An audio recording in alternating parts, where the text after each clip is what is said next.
ಸರ್ವಚೇಷ್ಟಯಿತೃತ್ವಾತ್ತು ಪ್ರಾಣೋಭಿಭವ ಶಕ್ತಿತಃ ಓಜಸ್ತ್ವನಭಿಭಾವ್ಯತ್ವಾತ್ ಸಹಶ್ಚ ಸ್ವೇಚ್ಛಯಾ ಕೃತೇಃ ಬಲಂ ವಿಧಾರಕತ್ವಾಚ್ಚ ವಿಧೃತಿರ್ವಾಯುರುಚ್ಯತೆ. ಇದು ಮಹಾಭಾರತದ ಒಂದು ಶ್ಲೋಕಗುಚ್ಛ. ಆಚಾರ್ಯರು ತಾತ್ಪರ್ಯ ನಿರ್ಣಯದಲ್ಲಿ ಇದನ್ನು ಉದ್ಧರಿಸಿದ್ದಾರೆ. ಭಗವಂತನ ಪರವಾಗಿಯೂ ಮತ್ತೆ ಮುಖ್ಯ ಪ್ರಾಣನ ಪರವಾಗಿಯೂ ಕೂಡ ಪ್ರಾಣ, ಓಜಸ್, ಸಹ, ಬಲ, ವಿಧೃತಿ ಎಂಬ ಈ 5 ನಾಮಗಳನ್ನು ನಾವು ಅನುಸಂಧಾನ ಮಾಡ್ಕೊಳ್ಳಿಕ್ಕೆ ಬರ್ತದೆ. ಅಂತ ವಿಶಿಷ್ಟವಾದಂಥ ನಾಮಗಳವು. ಮತ್ತು ನಮಗೆಲ್ರಿಗೂ ಕೂಡ ದೈನಂದಿನ ಜೀವನದಲ್ಲಿ ನಾವು ಎದುರಿಸುವಂಥ ಅನೇಕ ಥರದ ಸಮಸ್ಯೆಗಳಿಗೆ ಈ ನಾಮಗಳ ಜಪ, ಪಾರಾಯಣ ಇದೆಲ್ಲವೂ ಕೂಡ ಅನುಕೂಲಕರ ಆಗ್ತದೆ. ಇವುಗಳನ್ನು ಇಲ್ಲಿ ಬಂದಿರುವಂಥ ನಾಮಗಳನ್ನು ಪಾರಾಯಣ ಮಾಡಲಿಕ್ಕೆ ಯಾವುದೇ ರೀತಿಯಾದ ಅಂಗನ್ಯಾಸ, ಕರನ್ಯಾಸ ಇತ್ಯಾದಿ ಏನು ಬೇಕಾಗಿಲ್ಲ. ಪ್ರಾಣಾಯ ನಮಃ, ಓಜಸೇ ನಮಃ, ಸಹಸೇ ನಮಃ, ಬಲಾಯ ನಮಃ, ವಿಧೃತೇ ನಮಃ, ವಿಧೃತಯೇ ನಮಃ ಅಂತ 5 ಮಂತ್ರಗಳು. ಇದು ತಂತ್ರಸಾರದಲ್ಲಿ ಉದ್ಧರಿಸಲ್ಪಟ್ಟಂತಹ ಪ್ರಾಣ ಮಂತ್ರ ಏನಿದೆ ಅದಕ್ಕೆ ಅಂಗನ್ಯಾಸ, ಕರನ್ಯಾಸ ಇತ್ಯಾದಿಗಳೆಲ್ಲ ಬೇಕು. ಆದರೆ ಇಲ್ಲಿ ಇದು ತಂತ್ರಸಾರ ಸಂಗ್ರಹದ ಅಂಗವಾಗಿ ಬಂದಿರುವುದು ಅಂತ ನಾವು ಇದನ್ನು ಪರಿಗಣಿಸ್ತಾ ಇಲ್ಲ. ಪ್ರಾಣ, ಓಜಸ್, ಸಹಸ್, ಬಲ, ವಿಧೃತಿ ಈ 5 ನಾಮಗಳು ಮಹಾಭಾರತದಲ್ಲಿ ಬಂದಿವೆ. ಮತ್ತೆ ಪ್ರಾಣ, ಓಜಸ್, ಸಹೋ, ಬಲಂ ಅಂತ ಇಷ್ಟು 4 ನಾಮಗಳು ಭಾಗವತದಲ್ಲೂ ಕೂಡ ಬಂದಿವೆ. ಭಾಗವತ ತಾತ್ಪರ್ಯವನ್ನು ವ್ಯಾಖ್ಯಾನ ಮಾಡುವಾಗ ಆಚಾರ್ಯರು ವಿಧೃತಿ ಎನ್ನುವ ಈ ಒಂದು ಹೆಚ್ಚಿನ ಶಬ್ದವನ್ನು ಕೂಡ ಸಂಗ್ರಹಿಸಿ ನಮಗೆ ಕೊಟ್ಟಿದ್ದಾರೆ. ಮಹಾಭಾರತದ ಪ್ರಾಯ ಈಗಿನ ಪಾಠದಲ್ಲಿ ಈ ಶ್ಲೋಕಗಳು ಕಾಣಿಸ್ತಾ ಇಲ್ಲ.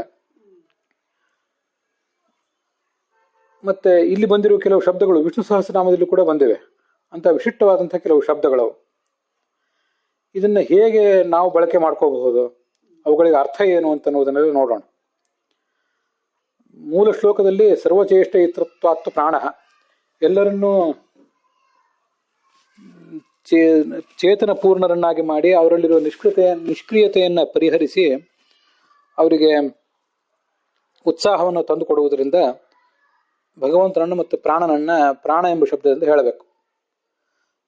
ಅಣಯತಿ ಇತಿ ಪ್ರಾಣ, ನಮ್ಮೆಲ್ಲರನ್ನು ಪುನಶ್ಚೇತನಗೊಳಿಸುವುದರಿಂದ ಆತನಿಗೆ ಪ್ರಾಣ ಅಂತ ಹೆಸರು. ಓಜಸ್ತ್ವನಭಿಭಾವ್ಯತ್, ಸರ್ವಚೇಷ್ಟಯಿತೃತ್ವಾತ್ತು ಪ್ರಾಣ ಅಭಿಭವ ಶಕ್ತಿತಃ ಓಜಃ, ಇನ್ನೊಬ್ಬರನ್ನು ಸೋಲಿಸುವ, ನಾಶಪಡಿಸುವ ಸಾಮರ್ಥ್ಯ ಇರುವುದರಿಂದ ಪ್ರಾಣ ಮತ್ತು ನಾರಾಯಣರನ್ನ ಓಜಸ್ ಅಂತ ಹೇಳಬೇಕು. ಅನಭಿಭಾವ್ಯತ್ವಾತ್ ಸಹ, ಮತ್ತೊಬ್ಬರಿಗೆ ಮಣಿಯದಿರುವ ಶಕ್ತಿಯನ್ನ ಸಹಸ್ ಎಂಬ ಶಬ್ದದಿಂದ ಹೇಳ್ತಾರೆ. ಇವರಿಬ್ಬರು ಕೂಡ ಇನ್ನೊಬ್ಬರಿಗೆ ಮಣಿಯುವುದಿಲ್ಲ ಅಷ್ಟೇ ಅಲ್ಲ, ಇನ್ನೊಬ್ಬರನ್ನ ಸೋಲಿಸ್ತಾರೆ.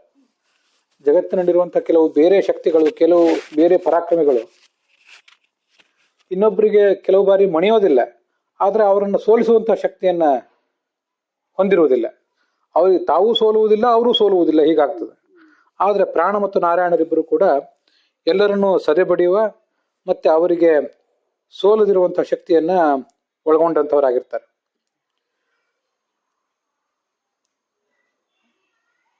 ಆದ್ರಿಂದ ಅವರನ್ನ ಓಜಸ್ ಮತ್ತು ಸಹಸ್ ಎಂಬುದಾಗಿ ಹೇಳಬೇಕು. ಸ್ವೇಚ್ಛೆಯಾಕೃತೇ ಬಲಂ, ತನ್ನ ಇಚ್ಛೆಗೆ ತಕ್ಕಂತೆ ಕಾರ್ಯ ಮಾಡ್ತಾನೆ ಹೊರತು ಬೇರೆ ಯಾರ ಇಚ್ಛೆಗೂ ಅವನು ಮಣಿಯುವವನಲ್ಲ, ಬೇರೆಯವರ ಇಚ್ಛೆಗೆ ತಕ್ಕಂತೆ ಇವನು ಕಾರ್ಯ ಮಾಡುವವನಲ್ಲ. ಈ ಪ್ರಾಣ ಮತ್ತು ನಾರಾಯಣ ಇವರಿಬ್ಬರು ತಮ್ಮ ಇಚ್ಛೆಗೆ ತಕ್ಕಂತೆ ಕಾರ್ಯ ಮಾಡ್ತಾರೆ. ಆದ್ರಿಂದ ಅವರನ್ನ ಬಲ ಅಂತ ಹೇಳ್ತಾರೆ. ಪ್ರಾಣ, ಓಜಸ್, ಸಹಸ್ ಮತ್ತು ಬಲ. ಪ್ರಾಣ ಎಂಬ ಶಬ್ದಕ್ಕಲ್ಲ, ಓಜಸ್, ಸಹಸ್, ಬಲ ಈ 3 ಶಬ್ದಗಳಿಗೆ 3ಕ್ಕೂ ಬಲ ಅಂತಾನೆ ಅರ್ಥ ಇದ್ರೂ ಆ ಬಲದಲ್ಲಿ ಈ ವ್ಯತ್ಯಾಸ ಇದೆ. ಸ್ವೇಚ್ಛೆಯಾಕೃತೆ ಬಲಂ ವಿಧಾರಕತ್ವಾಚ್ಚ ವಿಧೃತಿರ್ ವಾಯುರುಚ್ಯತೆ. ವಿಧಾರಕ, ಜಗತ್ತಿನ ಜವಾಬ್ದಾರಿಯನ್ನೆಲ್ಲ ಹೊತ್ತವನು. ಆ ಕಾರಣದಿಂದ ಇವರನ್ನ ವಿಧಾರಕ ಅನ್ಬೇಕು. ಕೂರ್ಮ ರೂಪದಿಂದ ಈ ಭಗವಂತ ಮತ್ತು ಮುಖ್ಯ ಪ್ರಾಣರಿಬ್ಬರು ಕೂಡ ಜಗತ್ತನ್ನೆಲ್ಲ ಧರಿಸಿದ್ದಾರೆ ಅನ್ನೋದು ನಮ್ಗೆ ಗೊತ್ತಿದೆ. ಜಗತ್ತಿನ ಅಂತರ್ಯಾಮಿಗಳಾಗಿ ಜಗತ್ತಿನ ಒಳಗಿದ್ದು ಈ ಜಗತ್ತನ್ನು ಧರಿಸಿದ್ದಾರೆ. ನಮ್ಮ ಶರೀರ, ಮನಸ್ಸು ಇತ್ಯಾದಿಗಳಲ್ಲಿದ್ದು ನಮ್ಮನ್ನು ಅವರು ನಿಯಂತ್ರಿಸ್ತಾ ಇದ್ದಾರೆ ಅನ್ನೋದೆಲ್ಲ ನಮ್ಗೆ ಗೊತ್ತಿದೆ. ಹೀಗೆ ಸಮಸ್ತ ದೇಹದ, ಮನಸ್ಸಿನ, ನಮ್ಮೆಲ್ಲರ ದೇಹದ, ಮನಸ್ಸಿನ ಮತ್ತು ಜೀವದ ಭಾರವನ್ನು ಹೊತ್ತವರು, ನಮ್ಮ ಅಧ್ಯಾತ್ಮದ ಸಾಧನೆಯ ಜವಾಬ್ದಾರಿಯನ್ನು ಹೊತ್ತವರು. ಆ ಕಾರಣಕ್ಕಾಗಿ ಇವರನ್ನ ಈ ವಿಧೃತಿ ಎಂಬ ಶಬ್ದದಿಂದ ಹೇಳಬೇಕು. ವಿಧೃತಿ ಎಂಬ ಶಬ್ದ ಸ್ತ್ರೀಲಿಂಗ ಅಂತ ನಮ್ಗೆ ಕಾಣಿಸ್ತದೆ, ಆದ್ರೆ ವಸ್ತುತಃ ಸ್ತ್ರೀಲಿಂಗನೇ ಏನಾಗಬೇಕಾಗಿಲ್ಲ, ಅದು ಪುಲ್ಲಿಂಗದಲ್ಲಿ ಹಾಗೆ ಆಗಬಹುದು.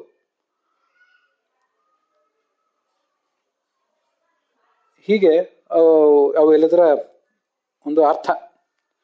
ಮತ್ತು ಇದನ್ನ ನಾವು ಹೇಗೆ ಅನುಸಂಧಾನ ಮಾಡ್ಕೋಬೇಕು ನಮ್ಮ ಜೀವಮಾನದಲ್ಲಿ, ಮತ್ತು ಅದಕ್ಕೆ ಕೆಲವು ದೃಷ್ಟಾಂತಗಳು ಕೂಡ ಬೇಕು. ಅವು ಹೇಗೆ ಅಂದರೆ, ಈ ಹನುಮಂತ ಏನು ತನ್ನ ಕಾರ್ಯ ಮಾಡಿದ್ದಾನೆ ಅವುಗಳನ್ನು ನಾವು ಈ ಸಂದರ್ಭದಲ್ಲಿ ನೆನಪಿಸ್ಕೋಬಹುದು. ಎಲ್ಲ ಕಪಿಗಳು ಸೀತೆಯನ್ನು ಹುಡುಕಬೇಕು ಅಂತ ಸುಗ್ರೀವನ ಆಜ್ಞೆಯನ್ನು ಹೊತ್ತು ಪೂರ್ವ, ಪಶ್ಚಿಮ, ದಕ್ಷಿಣ ಇತ್ಯಾದಿ ದಿಕ್ಕುಗಳಿಗೆ ಹೋದರು. ನಮಗಿದು ಗೊತ್ತಿದೆ. ಅಲ್ಲಿ ಅವರು ಪಶ್ಚಿಮ ದಿಕ್ಕಿಗೆ ಹೋದವರು ಹನುಮಂತ, ಅಂಗದ ಮೊದಲಾದಂಥ ಕಪಿಗಳು.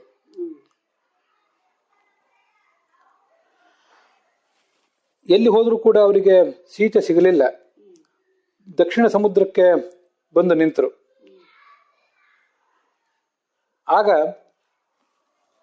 ಆ ಅಗಾಧವಾದ ಸಮುದ್ರವನ್ನು ನೋಡಿ ಅವರಿಗೆಲ್ಲರಿಗೂ ಕೂಡ ನಿರಾಶೆ ಕವಿಯಿತು. ನಾವಿನ್ನು ಆತ್ಮಹತ್ಯೆ ಮಾಡ್ಕೊಂಡು ಬಿಡೋಣ, ಇಲ್ಲದೆ ಹೋದರೆ ನಮಗೆ ಸುಗ್ರೀವನ ಉಗ್ರವಾದ ಶಿಕ್ಷೆ ತಪ್ಪಿದ್ದಲ್ಲ ಅಂತ ಅವರೆಲ್ಲ ಆಲೋಚನೆ ಮಾಡಿದರು.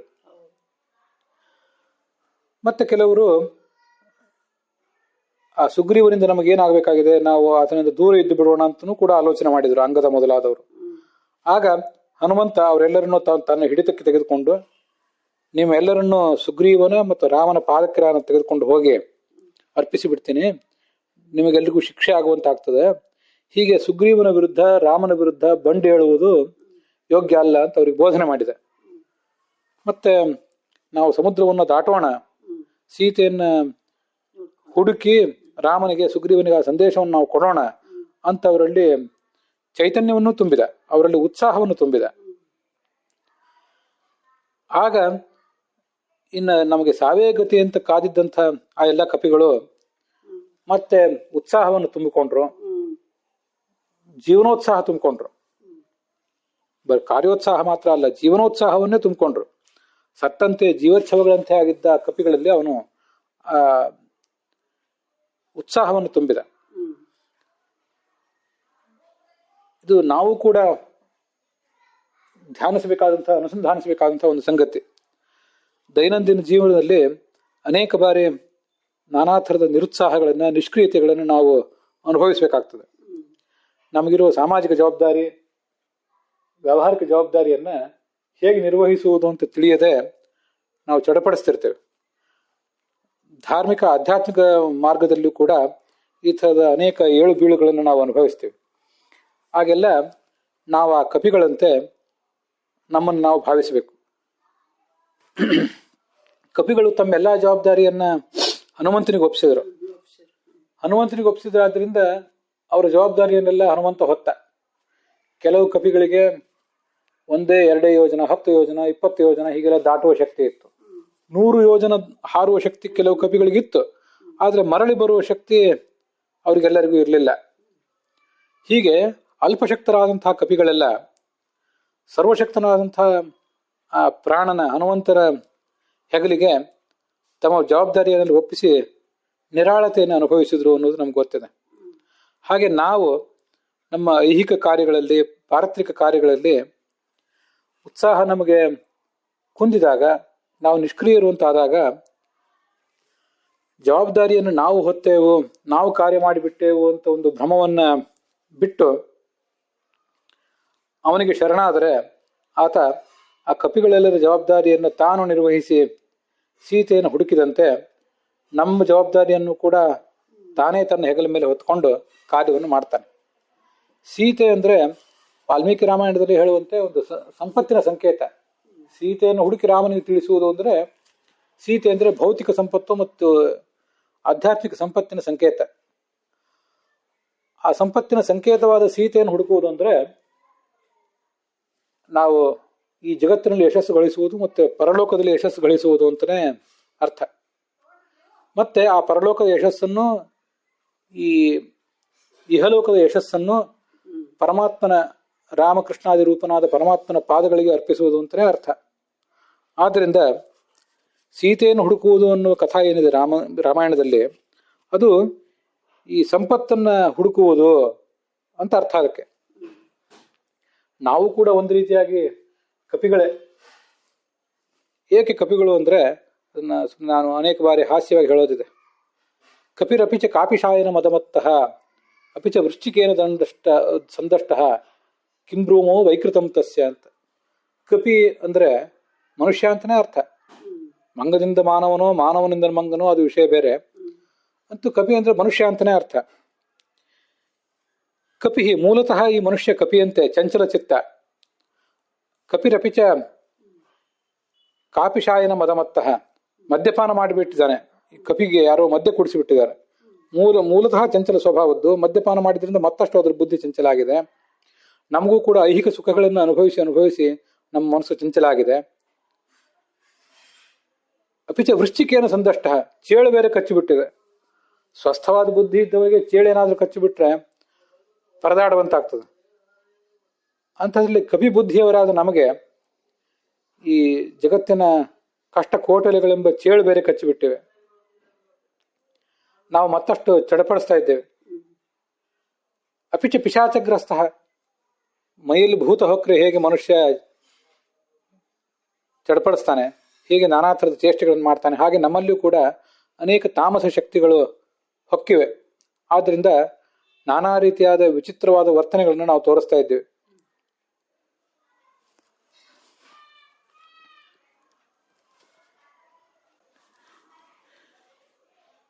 ಹೀಗೆ ಕಪಿ ಸ್ವಭಾವದ ನಮಗೆ ಬಂದಿರುವ ದುಸ್ಥಿತಿಯನ್ನ ಆ ಸಂಸ್ಕೃತದ ಶ್ಲೋಕ ಇದಕ್ಕೆ ಅನ್ಯೋಕ್ತಿ ಅಂತ ಕರೀತಾರೆ. ಹೇಳಿದ್ದು ಮನುಷ್ಯನಿಗೆ ಕಪಿಯನ್ನು ದೃಷ್ಟಾಂತವಾಗಿ ಇಟ್ಕೊಂಡು ಹೇಳಿದ್ದಷ್ಟೇ. ಅಂಥ ಕಪಿಗಳಂತಿರುವಂಥ ನಾವು, ನಮ್ಮ ಎದುರಿಗಿರುವಂಥ ಅಗಾಧವಾದ ಜವಾಬ್ದಾರಿ, ಅದೇ ಒಂದು ಸಮುದ್ರ. ಐಹಿಕ ಜವಾಬ್ದಾರಿಗಳು ಮತ್ತು ಸಾಮಾಜಿಕ ಪಾರ್ಥಿಕ ಜವಾಬ್ದಾರಿಗಳು, ಅದನ್ನು ನಿರ್ವಹಿಸಲಾಗದೆ ಸೋತು ಕೈಚೆಲ್ಲಿದಾಗ, ನಿರಾಶರಾದಾಗ ಆ ಕಪಿಗಳು ಹನುಮಂತನೇ ಹೆಗಲಿಗೆ ಆ ಜವಾಬ್ದಾರಿಯನ್ನು ಒಪ್ಪಿಸಿದಂತೆ ನಮ್ಮ ಜವಾಬ್ದಾರಿಯನ್ನ ಆ ಮುಖ್ಯ ಪ್ರಾಣನ ಅಂತರ್ಯಾಮಿಯಾಗಿರ್ತಕ್ಕಂಥ ಭಗವಂತನ ಜವಾಬ್ದಾರಿಗೆ ಒಪ್ಪಿಸ್ಬೇಕು. ಆಗ ಆತನನ್ನು ನಾವು ಪ್ರಾಣ ಎಂಬುದಾಗಿ ಉಪಾಸನೆ ಮಾಡಿದಾಗ, ಪ್ರಾಣಾಯ ನಮಃ ಅಂತ ಉಪಾಸನೆ ಮಾಡಿದಾಗ ನಮ್ಮಲ್ಲಿ ಚೈತನ್ಯವನ್ನು ತುಂಬುತ್ತಾನೆ, ಜೀವನೋತ್ಸಾಹವನ್ನು ತುಂಬುತ್ತಾನೆ, ದೇಹ ಮನಸ್ಸು ಮತ್ತು ಆತ್ಮಗಳಿಗೆ ಶಕ್ತಿಯನ್ನು ತುಂಬುತ್ತಾನೆ. ಇದರಿಂದ ಆತನನ್ನ ಪ್ರಾಣ ಅಂತ ತಿಳ್ಕೊಳ್ಬೇಕು. ಮುಂದೆ ಬರುವಂಥ ಶಬ್ದ ಓಜಸ್ ಅಂತ. ಎಲ್ಲರನ್ನೂ ಸದೆ ಬಡಿಯುವ ಶಕ್ತಿ. ಆ ಹನುಮಂತ ಮುಂದೆ ಸಮುದ್ರವನ್ನ ಹಾರಿದ, ನಮ್ಗದು ಗೊತ್ತಿದೆ.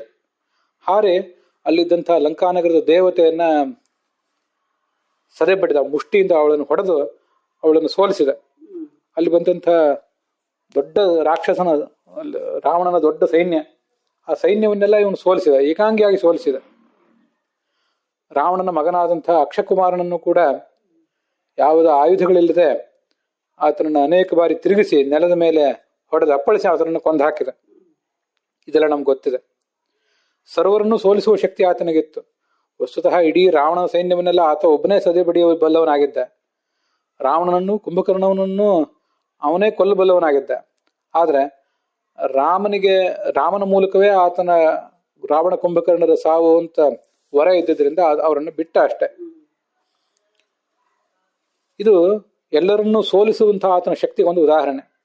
ಹೀಗೆ ನಾವು ಮುಖ್ಯ ಪ್ರಾಣನನ್ನ, ಭಗವಂತನನ್ನು ಓಜಸೇ ನಮಃ ಅಂತ ಉಪಾಸನೆ ಮಾಡಿದರೆ ನಮ್ಮನ್ನು ಮುತ್ತಿರುವಂಥ ದುಷ್ಟ ಶಕ್ತಿಗಳನ್ನ ಗೆಲ್ಲುವ ಶಕ್ತಿ ನಮಗೆ ಬರ್ತದೆ. ಇದು ಓಜಸ್ ಎಂಬ ಶಬ್ದದ ಅರ್ಥ. ನಾವು ಇದನ್ನೆಲ್ಲ ಮಾಡುವಾಗ ಕೇವಲ ಹನುಮಂತಂದಲ್ಲ, ಭೀಮಸೇನನು ಕೂಡ ಮಹಾಭಾರತ ಯುದ್ಧದಲ್ಲಿ ಮಹಾ ಪಾತ್ರ ವಹಿಸಿದ, ನಮಗದೆಲ್ಲ ಗೊತ್ತಿದೆ. ತ್ವಯಿ ಭಾರತ್ ಸಮಾಹಿತ ಅಸ್ಮಿನ್ ಯುದ್ಧೇ ಮಹಾಬಾಹು ಅಂತ ಕೃಷ್ಣ ಭೀಮಸೇನನ ಮೇಲೆ ಎಲ್ಲ ಜವಾಬ್ದಾರಿ ಒಪ್ಪಿಸಿರ್ತಾನೆ. ಅಂಥವನ್ನು ಕೂಡ ನಾವು ಈ ಸಂದರ್ಭದಲ್ಲಿ ಧ್ಯಾನಿಸ್ಬೇಕು. ಇವೆಲ್ಲವನ್ನು ಕೇವಲ ಮಂತ್ರಗಳು ಅಂತ ಪಾರಾಯಣ ಮಾಡುವುದಲ್ಲದೆ ನಮ್ಮ ಕಣ್ಣೆದುರಿಗೆ ಆ ಚಿತ್ರವನ್ನು ತಂದ್ಕೋಬೇಕು. ಸಮುದ್ರವನ್ನು ದಾಟ್ಲಿಕ್ಕೆ ಪರ್ವತದ ತುದಿಯಲ್ಲಿ ತನ್ನ ಬೃಹತ್ ಶರೀರದಿಂದ ಸಿದ್ಧನಾಗಿ ನಿಂತಿರುವಂಥ ಹನುಮಂತ, ಆತನ ಪಾದಕಮಲಗಳಲ್ಲಿ ಎಲ್ಲ ಕಪಿಗಳು ನಮ್ಮಂಥವರು ಎಲ್ಲ ಇದ್ದೇವೆ. ಜಗತ್ತಿನ ಎಲ್ಲ ಉನ್ನತವಾದ ವಸ್ತುಗಳಿಗಿಂತ ಉನ್ನತವಾದ ಶರೀರ ಆ ಹನುಮಂತಂದಿದೆ. ಹನುಮಂತ ಬೃಹತ್ ಕಾಯವನ್ನು ತಾಳಿದ್ದನ್ನ ಭೀಮಸೇನ ನೋಡಿದ್ದ ಅಂತ ಮಹಾಭಾರತದಲ್ಲಿದೆ. ಮಹಾಭಾರತದ ಕಾಲದಲ್ಲಿ ಅಷ್ಟು ದೊಡ್ಡ ದೊಡ್ಡ ಶರೀರವನ್ನು ತಾಳುವ ಶಕ್ತಿ ಅವರಿಗೆ ಇರಲಿಲ್ಲ.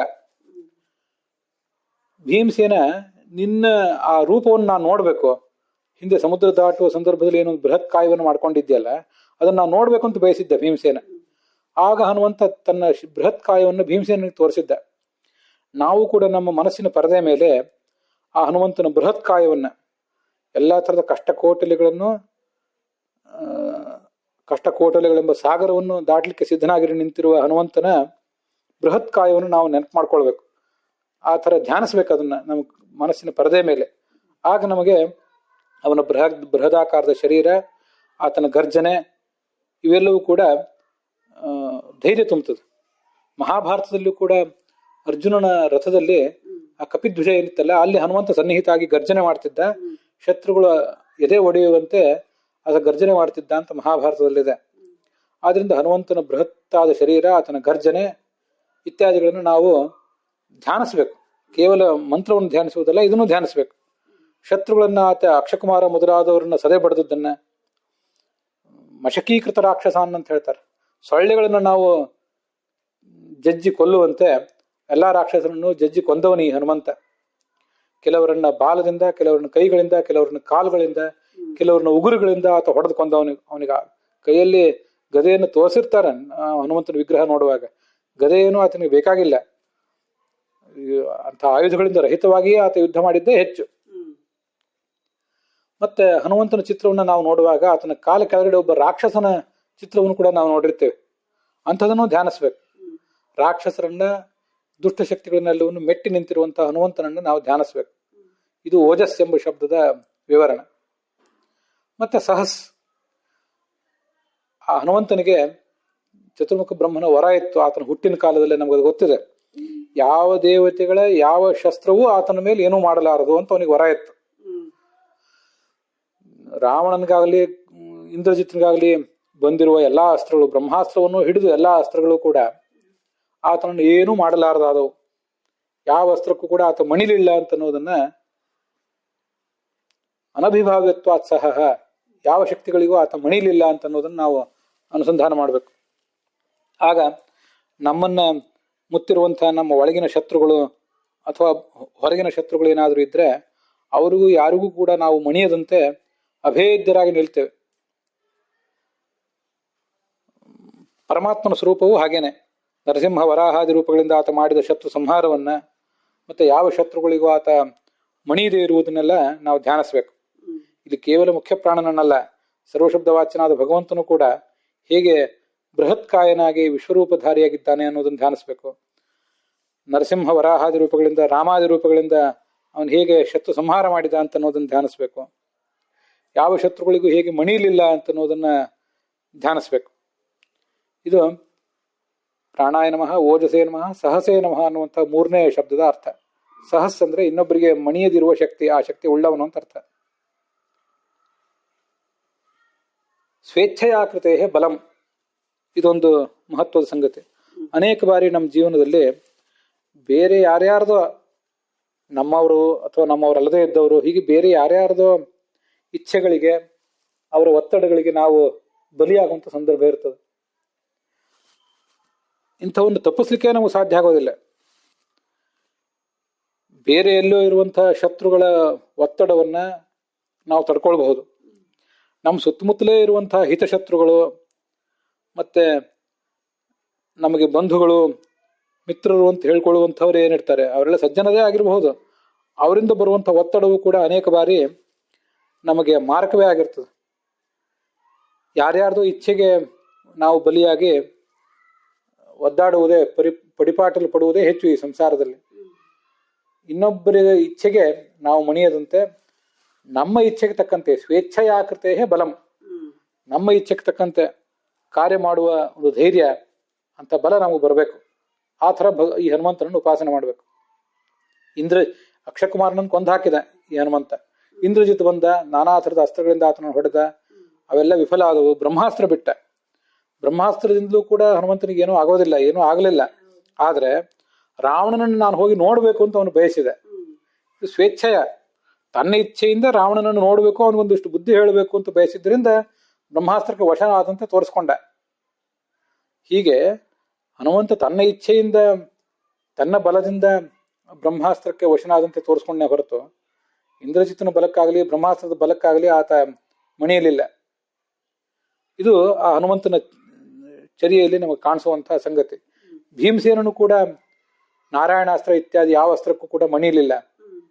ಅವನೇ ಒಂದು ಬೆಂಕಿಯಂತೆ ಅವನ ಮೇಲೆ ಪ್ರಯುಕ್ತವಾದಂತಹ ಯಾವ ಅಸ್ತ್ರವೂ ಕೂಡ ಅವನಿಗೇನೂ ಮಾಡಲಿಲ್ಲ. ಅಶ್ವತ್ಥಾಮ ಪ್ರಯೋಗ ಮಾಡಿದ ಅಸ್ತ್ರವೂ ಕೂಡ ಭೀಮಸೇನಿಗೇನೂ ಮಾಡಲಿಲ್ಲ ಅಂತ ಮಹಾಭಾರತದಲ್ಲಿ ಬರ್ತದೆ. ಅದನ್ನೆಲ್ಲ ನಾವು ಧ್ಯಾನಿಸ್ಬೇಕು. ಹೀಗೆ ಭೀಮಸೇನ ನಿಶ್ಚಲನಾಗಿ ನಿಂತಿದ್ದ. ನಿಮೀಲಿತ ಇವರ್ಷಭ ಅಂತ ಮಹಾಭಾರತದಲ್ಲಿ ಒಂದು ವರ್ಣನೆ ಮಾಡ್ತಾರೆ. ವಿಪರೀತ ಮಳೆ ಬರುವಾಗ ಮಳೆಯ ಹನಿಗಳ ಹೊಡೆತ ತಾಳದೆ ನಾವು ಎಲ್ಲೋ ಮನೆಯಲ್ಲಿ ಮರೆಗೋ ಅಥವಾ ಮರದಲ್ಲಿ ಬುಡಕ್ಕೋ ಹೋಗಿ ನಾವು ನಿಂತ್ಕೋತೀವಿ. ಆದ್ರೆ ಒಂದು ಬಲಿಷ್ಠವಾದ ಗೂಳಿ ರಸ್ತೆಯಲ್ಲಿ ನಿಂತಿದ್ರೆ ಅದಕ್ಕೆ ಎಷ್ಟೇ ಮಳೆ ಹನಿಗಳ ಹೊಡೆತ ಬಿದ್ರು, ಆಲಿ ಕಲ್ಲುಗಳು ಹೊಡೆತ ಬಿದ್ರು ಏನಾಗೋದಿಲ್ಲ. ಅದಕ್ಕೆ ಕಣ್ಣು ಮುಚ್ಕೊಂಡು ಸುಮ್ಮನೆ ಇರ್ತದೆ. ಬೇಕು ಅಂದ್ರೆ ಮುಂದೆ ಸಂಚಾರ ಮಾಡ್ತದೆ. ಆ ಥರ ಕಣ್ಣು ಮುಚ್ಚಿಕೊಂಡು ನಿಂತ ಗೂಳಿಯಂತೆ ಶತ್ರುಗಳ ಅಸ್ತ್ರಶಸ್ತ್ರ ಪ್ರಹಾರವನ್ನೆಲ್ಲ ಭೀಮ ಸಹಿಸಿಕೊಂಡ ಅಂತ ವರ್ಣನೆ ಮಾಡ್ತಾರೆ. ಯಾವ ಅಸ್ತ್ರಶಸ್ತ್ರವೂ ಅವನನ್ನೇನೂ ಮಾಡಲಾರದು. ಇವನು ಶಸ್ತ್ರಾಸ್ತ್ರ ಎತ್ತಿದ್ರೆ ಇನ್ನೊಬ್ರು ಉಳಿಯಲಾರರು. ತನ್ನ ಇಚ್ಛೆಗೆ ತಕ್ಕಂತೆ ಆತ ನಡ್ಕೊಳ್ತಿದ್ನೆ ಹೊರತು ಇನ್ನೊಬ್ರು ಇಚ್ಛೆಗೆ ಮಣಿತಿರ್ಲಿಲ್ಲ ಅಂತ ಅನ್ನೋದು ಭೀಮಸೇನಿಗೂ ನಾವು ತಿಳ್ಕೊಳ್ಬೇಕಾದಂಥ ಒಂದು ಸಂಗತಿ. ಹನುಮಂತ ಹಾಗೆ ಮಾಡಿದ. ತನ್ನ ಇಚ್ಛೆಗೆ ತಕ್ಕಂತೆ ಬ್ರಹ್ಮಾಸ್ತ್ರಕ್ಕೆ ವಶನಾದ. ರಾವಣನಿಗೆ ಹೋಗಿ ಬುದ್ಧಿ ಹೇಳಿದ. ರಾವಣನಿಗೆ ಬುದ್ಧಿ ಹೇಳಿದ್ದು ಸೀತೆಯನ್ನು ಹಿಂತಿರುಗಿಸು ಅಂತ ಆತ ಹೇಳಿದ್ದೇನಿದೆ, ನಮ್ಮಲ್ಲಿರುವಂತಹ ದುಷ್ಟನಾದ ರಾವಣನಿಗೆ ಆತ ಬುದ್ಧಿ ಹೇಳಿದ್ದು. ಅಧರ್ಮವನ್ನು ಮಾಡಬೇಡ, ಧರ್ಮವನ್ನು ಬಿಡಬೇಡ ಅಂತ ನಮ್ಮೊಳಗಿರುವ ರಾವಣನಿಗೆ, ನಮ್ಮೊಳಗಿರುವ ಧೃತರಾಷ್ಟ್ರನಿಗೆ ಆ ಹನುಮಂತ ಬುದ್ಧಿ ಹೇಳ್ತಿದ್ದಾನೆ ಅಂತ ನಾವು ಧ್ಯಾನಿಸ್ಬೇಕು. ಅದು ಸ್ವೇಚ್ಛಯಾಕೃತೆ ಬಲಂ ಎಂಬುದರ ಒಂದರ್ಥ. ಧನ್ವಂತರಿ ವೇದವ್ಯಾಸಾದ ರೂಪಗಳಿಂದ ನಮಗಾತ ಧರ್ಮವನ್ನು ಬೋಧಿಸಿದ್ದಾನೆ ಅಂತ ತಿಳ್ಕೊಳ್ಬೇಕು. ಇದು ಬಲಾಯ ನಮಃ ಅನ್ನುವ ಮಾತಿನ ಒಂದು ಅರ್ಥ ಮತ್ತು ಅದರ ಅನುಸಂಧಾನ ಕೂಡ.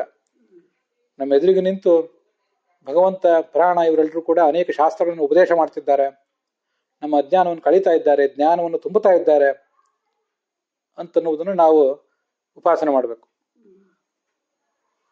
ಹೀಗೆ ಯಾವುದೇ ದುಷ್ಟ ಶಕ್ತಿಗಳಿಗೆ ಮಣಿಯದಿರುವ ನಮ್ಮ ಇಚ್ಛೆಗೆ ತಕ್ಕಂತೆ ಕಾರ್ಯ ಮಾಡುವ ಶಕ್ತಿಯನ್ನ, ಬಲವನ್ನು ನಮ್ಮಲ್ಲಿ ಈ ಒಂದು ಉಪಾಸನೆ ತುಂಬುತ್ತದೆ. ಕೊನೆಗಿರೋದು ವಿಧೃತಿ ಎನ್ನುವಂಥ ಒಂದು ಶಬ್ದ. ವಿಧೃತಿ ಅಂದ್ರೆ ಎಲ್ಲ ಜವಾಬ್ದಾರಿಯನ್ನು ಹೊತ್ತವನು ಅಂತ ಅದರ ಅರ್ಥ. ಆ ಯುದ್ಧ ಮುಂದುವರೆದ ಮೇಲೆ, ಸೀತೆಯನ್ನು ಕಂಡುಹಿಡ್ಕೊಂಡು ಬಂದ ಮೇಲೆ ಇಡೀ ಲಂಕಾ ನಗರಕ್ಕೆ ಬೆಂಕಿ ಹಚ್ಚಿದ ಹನುಮಂತ. ನಮಗೆ ಗೊತ್ತಿದೆ, ಸ್ವರ್ಣ ಲಂಕಾ ಅಂತ ಕರೀತಿದ್ರು ಅದನ್ನ. ಲಂಕಾ ನಗರಕ್ಕೆ ಹನುಮಂತ ಬೆಂಕಿ ಹಚ್ಚುವುದು ಅಂದ್ರೆ ಯಾವ ಸಂಪತ್ತು ಭಗವಂತನ ಪೂಜೆಗಾಗಿ ಸಮರ್ಪಿತ ಆಗಿಲ್ವೋ ಅಂತ ಸಂಪತ್ತು ಇದ್ದಷ್ಟು ಬಿದ್ದರೆಷ್ಟು ಅದು ಬೂದಿಯಾಗಿ ಹೋಗಲಿ ಅಂತ ಹನುಮಂತನ ಧೋರಣೆ ಆಗಿತ್ತು.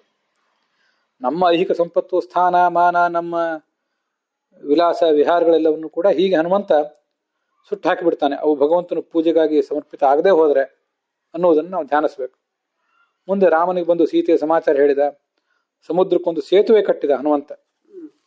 ಹನುಮಂತ ಸಮುದ್ರಕ್ಕೆ ಸೇತುವೆ ಕಟ್ಟುವುದು ಅಂದ್ರೆ ಸಂಸಾರ ಸಾಗರಕ್ಕೆ ಅವನು ಸೇತುವೆ ಕಟ್ಟುವುದು ಅಂತಾನೆ ಅರ್ಥ. ರಾಮನ ಮಾರ್ಗದರ್ಶನದಲ್ಲಿ ಆ ಕಾರ್ಯ ಎಲ್ಲ ನಡೀತು. ಅನೇಕ ನಳ ಮೊದಲಾದ ದೇವತೆಗಳು, ಕಪಿಗಳೆಲ್ಲ ಅಲ್ಲಿದ್ರು. ನಮ್ಗೆ ಅದೆಲ್ಲ ಗೊತ್ತಿದೆ. ಕಪಿಗಳೆಲ್ಲ ಅಂದ್ರೆ ತತ್ವಾಭಿಮಾನಿ ದೇವತೆಗಳು. ಅವರೆಲ್ಲ ಹನುಮಂತನ ಮಾರ್ಗದರ್ಶನದಲ್ಲಿ, ರಾಮನ ಅಧ್ಯಕ್ಷತೆಯಲ್ಲಿ ನಮಗೆ ಈ ಥರದ ಎಲ್ಲ ನೆರವನ್ನು ಕೊಡ್ತಾರೆ. ಸಂಸಾರವೆಂಬ ಸಾಗರಕ್ಕೆ ಸೇತುವೆಯನ್ನು ಕಟ್ಟಲಿಕ್ಕೆ ಅವರು ಸಹಾಯ ಮಾಡ್ತಾರೆ ಅಂತ ಅದರ ಅರ್ಥ ಆಗ್ತದೆ. ಸೇತುವೆ ಕಟ್ಟುವುದು ಅಂದ್ರೆ ಅದು. ಮುಂದೆ ಯುದ್ಧ ಆದಾಗ ಅಲ್ಲಿ ಈ ಇಂದ್ರಜಿತನ ನಾಗಾಸ್ತ್ರಕ್ಕೆ ಎಲ್ಲರೂ ಬಲಿಯಾದರು, ಸತ್ತು ಹೋದವರಂತೆ. ರಾಮ ಲಕ್ಷ್ಮಣಾದಿಗಳು ಕೂಡ ಹಾಗೆ ಬಿದ್ದು ಬಿಟ್ಟಿದ್ರು ಅಂತ ಅಲ್ಲಿ ಕಥೆ ಬಂದಿದೆ, ನಮ್ಗೆ ಗೊತ್ತಿದೆ ಅದು. ಆಗ ಹನುಮಂತ ಹೋಗಿ ಗಂಧಮಾದನ ಪರ್ವತವನ್ನು ತಂದ, ಸಂಜೀವನ ಪರ್ವತವನ್ನು ತಂದ ಅನ್ನೋದು ನಮ್ಗೆ ಗೊತ್ತಿದೆ. ಪರ್ವತಧಾರಿಯಾದಂತಹ ಹನುಮಂತನನ್ನ ನಾವು ಅನೇಕ ಬಾರಿ ಚಿತ್ರಗಳಲ್ಲಿ ನೋಡಿರ್ತೇವೆ. ಪರ್ವತವನ್ನು ಹೊತ್ತು ತರುವುದು ಅಂದ್ರೆ ನಮ್ಮೆಲ್ಲರ ಜವಾಬ್ದಾರಿಯನ್ನು ಹೊತ್ತು ತರುವುದು. ನಮಗೆಲ್ರಿಗೂ ಕೂಡ ಇಂದು ಮುಂದು ಯಾವತ್ತೂ ಕೂಡ ಅನೇಕ ಥರದ ದೈಹಿಕ ಮಾನಸಿಕ ರೋಗಗಳು ಕಾಡ್ತಾ ಇರ್ತಾವೆ ನಮ್ಮನ್ನು. ಆ ಎಲ್ಲ ಸಂದರ್ಭಗಳಲ್ಲೂ ಕೂಡ ಸಂಜೀವನ ಪರ್ವತವನ್ನು ಹೊತ್ತು ತಂದಂತಹ ಹನುಮಂತ ನಮ್ಮನ್ನ ಎಲ್ಲ ಥರದ ದೈಹಿಕ ಮಾನಸಿಕ ರೋಗಗಳಿಂದ ಪೀಡಿಸ್ತಾ ಇದ್ದಾನೆ. ಸಾಂಸಾರಿಕ ರೋಗಗಳಿಂದ ಆತ ನಮ್ಮನ್ನ ಪೀಡಿತರಾದವರನ್ನ ಮುಕ್ತ ಮಾಡ್ತಾ ಇದ್ದಾನೆ ಅಂತ ನಾವು ಅಲ್ಲಿ ಅನುಸಂಧಾನ ಮಾಡಬೇಕು. ಗಿರಿಧರ ಎಂಬ ಶಬ್ದದಿಂದ ಕೇವಲ ಗೋವರ್ಧನ ಪರ್ವತವನ್ನು ಎತ್ತಿದಂಥ ಕೃಷ್ಣ ಮಾತ್ರ ಅಲ್ಲ. ಗೋವರ್ಧನ ಪರ್ವತವನ್ನು ಎತ್ತಿದಂಥ ಕೃಷ್ಣ ಮಳೆ ನೀರ ಹೊಡೆತದಿಂದ ಹೇಗೆ ಗೋಪಾಲಕರನ್ನೆಲ್ಲ ಕಾಪಾಡಿದ, ಹಾಗೆ ಸಂಜೀವನ ಪರ್ವತವನ್ನು ತಂದಿದಂಥ ಹನುಮಂತನು ಕೂಡ ಗಿರಿಧರನೇ ಆಗಿದ್ದಾನೆ. ಅವನು ಎಲ್ಲ ಕಪಿಗಳನ್ನೆಲ್ಲ ಮರಳಿ ಬದುಕಿಸಿದ. ಹಾಗೆ ಭಗವಂತ ಮತ್ತೆ ಪ್ರಾಣ ಇವರಿಬ್ಬರು ಕೂಡ ಎಲ್ಲ ಥರದ ರೋಗಗಳಿಂದ ನಮ್ಮನ್ನ ಕಾಪಾಡ್ತಾರೆ, ದೈಹಿಕ ಮಾನಸಿಕ ರೋಗಗಳಿಂದ ಎಲ್ಲೆಂದರಿಂದಲೂ ಅಂತ ನಾವು ಆ ಗಿರಿಧರನಾದ ಭಗವಂತ ಮತ್ತು ಗಿರಿಧರನಾದ ಹನುಮಂತನನ್ನ ಧ್ಯಾನಿಸುವ ಮೂಲಕ, ವಿಧೃತಯೇ ನಮಃ ಅಂತ ಧ್ಯಾನಿಸುವ ಮೂಲಕ ಅದನ್ನೆಲ್ಲ ಧ್ಯಾನ ಮಾಡಬೇಕು ಮತ್ತು ಆ ಮಂತ್ರವನ್ನು ಹೇಳಬೇಕು. ಅದಕ್ಕೆ ವಿಧಾರಕತ್ವಾಚ, ವಿಧಾರಕ ಅಂದ್ರೆ ಜವಾಬ್ದಾರಿಯನ್ನು ಹೊತ್ತವನು, ಎಲ್ಲ ಜವಾಬ್ದಾರಿಯನ್ನು ಹೊತ್ತವನಾದ್ರಿಂದ ಅವನನ್ನ ವಿಧಾರಕ ಅಂತ ಹೇಳ್ತಾರೆ, ಪರಮಾತ್ಮನನ್ನು ಮತ್ತು ಪ್ರಾಣನನ್ನು. ಅದನ್ನು ಕೂಡ ಕಾಣುವಂತಹ ಒಂದು ಪ್ರಯತ್ನವನ್ನ ಧ್ಯಾನಿಸುವ ಮತ್ತು ಆ ಮಂತ್ರವನ್ನು ಜಪಿಸುವಂತಹ ಪ್ರಯತ್ನವನ್ನ ಅಲ್ಲಿ ಮಾಡಬೇಕು. ಹೀಗೆ ಮಹಾಭಾರತದಲ್ಲಿ ಮತ್ತೆ ಭಾಗವತದಲ್ಲಿ ವಿಷ್ಣು ಸಹಸ್ರನಾಮದಲ್ಲಿ ಎಲ್ಲ ಕಡೆ ಬಂದಿರುವಂತಹ ಕೆಲವು ಶಬ್ದಗಳು, ಒಂದೊಂದು ಶಬ್ದ ಅಲ್ಲಲ್ಲಿ ಬಿಡಿ ಬಿಡಿಯಾಗಿ ಬಂದಿವೆ. ಅವನ್ನೆಲ್ಲ ಒಟ್ಟಾರೆ ಮಹಾಭಾರತದಲ್ಲಿ ಹೇಳಿದ್ದಾರೆ. ಅದನ್ನು ಆಚಾರ್ಯರು ಭಾಗವತ ತಾತ್ಪರ್ಯದಲ್ಲಿ ಉದ್ಧರಿಸ್ತಾರೆ. ಪ್ರಾಣಾಯ ನಮಃ, ಓಜಸೇ ನಮಃ, ಸಹಸೇ ನಮಃ, ಬಲಾಯ ನಮಃ, ವಿಧೃತಯೇ ನಮಃ ಅಂತ. ಮೂಲತಃ ಮಹಾಭಾರತದಲ್ಲಿ ಬಂದಿರುವ ನಾಮಗಳಿವಾದ್ದರಿಂದ ಮಹಾಭಾರತ ಮತ್ತು ವಿಷ್ಣು ಸಹಸ್ರನಾಮ ಇತ್ಯಾದಿಗಳನ್ನು ಪಠಿಸುವ ರೂಢಿ ಇರುವಂಥ ಹೆಂಗಸರು ಕೂಡ, ಅಂತ ಸಂಪ್ರದಾಯ ಇರುವಂಥ ಹೆಂಗಸರು ಇದನ್ನು ಪಠಿಸಬಹುದು. ಅವ್ರವ್ರ ಮನೆಯಲ್ಲಿ ವಿಷ್ಣು ಸಹಸ್ರನಾಮ, ಮಹಾಭಾರತ ಇತ್ಯಾದಿಗಳನ್ನು ಪಠಿಸುವ ರೂಢಿ ಹೆಂಗಸರಲ್ಲಿ ಇಲ್ಲದೆ ಹೋದರೆ, ಅದು ಪುರುಷರು ಮಾತ್ರ ಓಂ ಪ್ರಾಣಾಯ ನಮಃ, ಓಂ ಓಜಸೇ ನಮಃ, ಓಂ ಅಂತ ಪ್ರಯೋಗ ಮಾಡಿದಾಗ ಅದು ಭಗವಂತನನ್ನು ಹೇಳ್ತದೆ. ಓಂ ಸಹಸೇ ನಮಃ, ಓಂ ಬಲಾಯ ನಮಃ, ಓಂ ವಿಧೃತಯೇ ನಮಃ ಅಂತ. ಸ್ತ್ರೀಯರು ಇದನ್ನು ಹೇಳುವುದಾದ್ರೆ ಶ್ರೀಂ ಅಂತ ಹೇಳಬೇಕು. ಶ್ರೀಂ ಕೃಷ್ಣಾಯ ನಮಃ ಅಂತ ಹೇಗೆ ಹೇಳ್ತಾರೆ, ಹಾಗೆ ಶ್ರೀಂ ಪ್ರಾಣಾಯ ನಮಃ ಅಂತ ಹೇಳುವುದನ್ನ ಆ ಹೆಂಗಸರ ಮನೆಯಲ್ಲಿ ಮಹಾಭಾರತ ಮತ್ತು ವಿಷ್ಣು ಸಹಸ್ರನಾಮ ಇತ್ಯಾದಿಗಳನ್ನು ಪಠಿಸುವ ರೂಢಿ ಇದ್ರೆ, ಆ ಸಂಪ್ರದಾಯ ಇದ್ರೆ, ಅದು ಅವರಿಗೆ ಅವರ ಸಂಪ್ರದಾಯಕ್ಕೆ ಅದು ಒಪ್ಪಿತಾದ್ರೆ ಇಂಥದನ್ನ ರೂಢಿಸ್ಕೊಳ್ಬೇಕು. ಇಲ್ಲದೆ ಹೋದ್ರೆ ಪುರುಷರು ಮಾತ್ರ ಅದನ್ನ ಪಠಿಸಬೇಕು. ಓಂ ಅಂತ ಪ್ರಯೋಗ ಮಾಡಿದಾಗಲೂ ಕೂಡ ಅದು ಪರಮಾತ್ಮನನ್ನ ಹೇಳ್ತದೆ, ಮುಖ್ಯ ಪ್ರಾಣನನ್ನು ಕೂಡ ಹೇಳ್ತದೆ. ಧ್ಯಾನ ಮಾಡುವಾಗ ನರಸಿಂಹ ವರಾಹಾದಿ ರೂಪದ ಭಗವಂತ ಮತ್ತೆ ಹನುಮಂತ ಭೀಮ ಮೊದಲಾದ ರೂಪದ ಮುಖ್ಯ ಪ್ರಾಣ ಇವರಿಬ್ಬರನ್ನು ಕೂಡ ಧ್ಯಾನಿಸ್ಬೇಕು, ಆ ಮಂತ್ರಗಳನ್ನು ಕೂಡ ಜಪಿಸಬೇಕು. ಅದಲ್ಲದೆ ಇಲ್ಲಿ ಈ 5 ನಾಮಗಳಲ್ಲಿ ಪ್ರಾಣಾಯ ನಮಃ, ಓಜಸೇ ನಮಃ, ಸಹಸೇ ನಮಃ, ಬಲಾಯ ನಮಃ, ವಿಧೃತಯೇ ನಮಃ ಅಂತ ಈ 5 ನಾಮಗಳಲ್ಲಿ ಯಾವುದಾದ್ರೂ ಒಂದು ನಮಗೆ ನಿರ್ದಿಷ್ಟವಾಗಿ ಫಲ ಬೇಕಾಗಿದ್ರೆ ಅದೊಂದನ್ನಾದ್ರೂ ಪುನರಾವೃತ್ತಿ ಮಾಡಬಹುದು. ಗಮನಿಸಬೇಕಾದ ಸಂಗತಿ, ಅದಕ್ಕೆ ಧ್ಯಾನ ಶ್ಲೋಕ ಇಲ್ಲ, ಅಂಗನ್ಯಾಸ ಕರನ್ಯಾಸ ಇಲ್ಲ. ಸುಲಭವಾಗಿ ಶುದ್ಧವಾಗಿ ನಾವು ಮೈಲಿಗೆ ಒಂದು ಅವಸ್ಥೆಯೊಂದನ್ನು ಬಿಟ್ಟು ಎಷ್ಟು ಶುದ್ಧವಾದ ಮಡಿಯಿಂದ ಮಾಡ್ತೇವೋ ಅಷ್ಟು ಫಲ ನಮಗದರಿಂದ ಸಿಗ್ತದೆ. ನಮ್ಮ ನಿರಾಶೆ ನಿಷ್ಕ್ರಿಯತೆ ಹೋಗಿ ಆತ್ಮವಿಶ್ವಾಸ ಅಭಿವೃದ್ಧಿ ಆಗ್ತದೆ. ಮತ್ತೆ ನಮ್ಮ ಸುತ್ತಮುತ್ತಲಿನ ಪರಿಸ್ಥಿತಿಗಳನ್ನು ನಾವು ನಿಭಾಯಿಸ್ತೇವೆ ಅನ್ನುವಂಥ ಆತ್ಮವಿಶ್ವಾಸ ಬರ್ತದೆ. ಅಂತರಂಗದ ಬಹಿರಂಗದ ಶತ್ರುಗಳನ್ನು ಮೆಟ್ಟಿ ನಿಲ್ಲುವ ಶಕ್ತಿ, ಅವರಿಗೆ ಮಣಿಯದಿರುವ ಶಕ್ತಿ ಬರ್ತದೆ. ನಮ್ಮ ಇಚ್ಛೆಗೆ ತಕ್ಕಂತೆ ಮುಖ್ಯವಾಗಿ ಕೆಲಸ ಮಾಡುವ ಶಕ್ತಿ. ನಮ್ಮ ಇಚ್ಛೆ ನಮಗೆ ಧರ್ಮದಿಂದ ಬರಬೇಕು. ನಾವೇ ಅಧಾರ್ಮಿಕರಾಗಿಬಿಟ್ರೆ ಅಧರ್ಮಕ್ಕೆ ತಕ್ಕಂತೆ ಇಚ್ಛೆ ಮಾಡ್ತೇವೆ. ಹಾಗಲ್ಲ, ಧರ್ಮಕ್ಕೆ ಅನುಸಾರವಾಗಿ ನಮ್ಮ ಬುದ್ಧಿ ಇರಬೇಕು, ಅದು ತಕ್ಕಂತೆ ನಮಗೆ ಇಚ್ಛೆ ಮೂಡಬೇಕು ಅಂತ ಭಗವಂತನ ಪ್ರಾರ್ಥಿಸ್ಬೇಕು. ಅಂತೂ ಮತ್ತೊಬ್ಬರ ಒತ್ತಡಗಳಿಗೆ, ಮತ್ತೊಬ್ಬರ ಇಚ್ಛೆಗೆ ಮುಣಿಯುವ ಸಂದರ್ಭಗಳು ತಪ್ಪುತ್ತವೆ. ಎಲ್ಲ ಥರದ ಐಹಿಕ ಜವಾಬ್ದಾರಿ ಮತ್ತು ಸಾಮಾಜಿಕ ಧಾರ್ಮಿಕ ಪಾರತ್ರಿಕ ಜವಾಬ್ದಾರಿಯನ್ನು ಕೂಡ ನಿಭಾಯಿಸುವಂಥ ಶಕ್ತಿ ಬರ್ತದೆ ಅಂತ ನಾವು ಹೀಗೆ ಈ ಇಷ್ಟು ಮಂತ್ರಗಳಿಂದ ಮತ್ತು ಆ ಮಂತ್ರಗಳನ್ನು ಭಗವಂತ ಪ್ರಾಣ ಇವರೆಲ್ಲ ಮಾಡಿದಂಥ ಲೀಲೆಗಳನ್ನು ಧ್ಯಾನಿಸುವ ಮೂಲಕ ಅದನ್ನು ನಾವು ಆ ಫಲಗಳನ್ನು ಪಡ್ಕೊಳ್ಬಹುದು. ಈ ಭಾಗ ಪ್ರಾಣ ಓಜಸ್ ಸಹಸ್ ಬಲ ವಿಧೃತಿ ಇತ್ಯಾದಿ ಪಂಚನಾಮ ವಿಶಿಷ್ಟನಾದ ಪ್ರಾಣನ ಅಂತರ್ಯಾಮಿಯಾಗಿರ್ತಕ್ಕಂಥ ಅದೇ 5 ನಾಮಗಳಿಂದ ಪ್ರತಿಪಾದ್ಯನಾದ ಲಕ್ಷ್ಮೀನಾರಾಯಣನಿಗೆ ಅರ್ಪಿತವಾಗಿದೆ. ಶ್ರೀಕೃಷ್ಣಾರ್ಪಣಮಸ್ತು.